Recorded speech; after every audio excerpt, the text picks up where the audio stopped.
What we do know is that there was a WhatsApp contact just before he launched the attack. And if we knew what that contact was, what he said, and to whom, we'd know a lot more. But as I understand it, I use WhatsApp.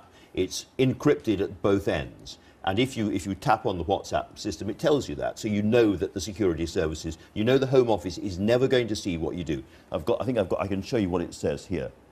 Messages you send to this chat and calls are now secured with end-to-end encryption. Tap for more info, and if you tap, it tells you you will be completely safe. Nobody will ever see. And that is what a lot of people think terrorists and others are using. Can I put it to you that that situation is now completely unacceptable? That is my view. It is completely unacceptable. There should be no place for terrorists to hide. We need to make sure that organisations like WhatsApp, and there are plenty of others like that, don't provide a secret place for terrorists to communicate with each other. It used to be that people would steam open envelopes or just listen in on phones when they wanted to find out what people were doing legally through warrantry. But on this situation, we need to make sure that our intelligence services have the ability to get into situations like encrypted WhatsApp. So this is exactly the same argument that's going on between Apple and the FBI in Washington, where Tim Cook of Apple has so far said that they're not going to allow the American authorities to open a back door into their products. And yet if they don't do that, then this end-to-end encryption continues. So do you think that the British government and the American government have to take on the big internet companies and force them to open up their devices?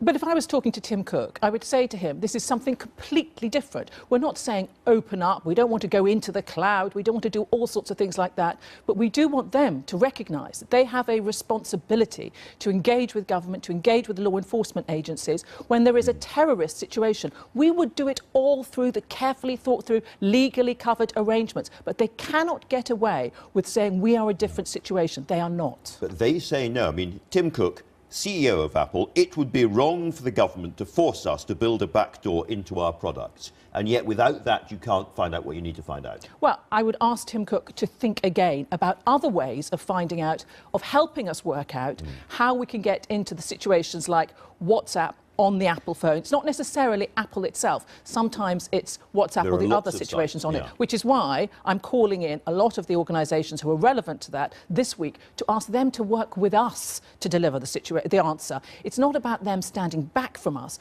This is a national problem. Can I just ask who you're calling in? Well, I'd rather not go into that, but it's a fairly long list, but it's also some of the smaller companies as well, to make sure that there's no hiding place for terrorists. I want to make sure that everybody takes responsibility for this. Okay.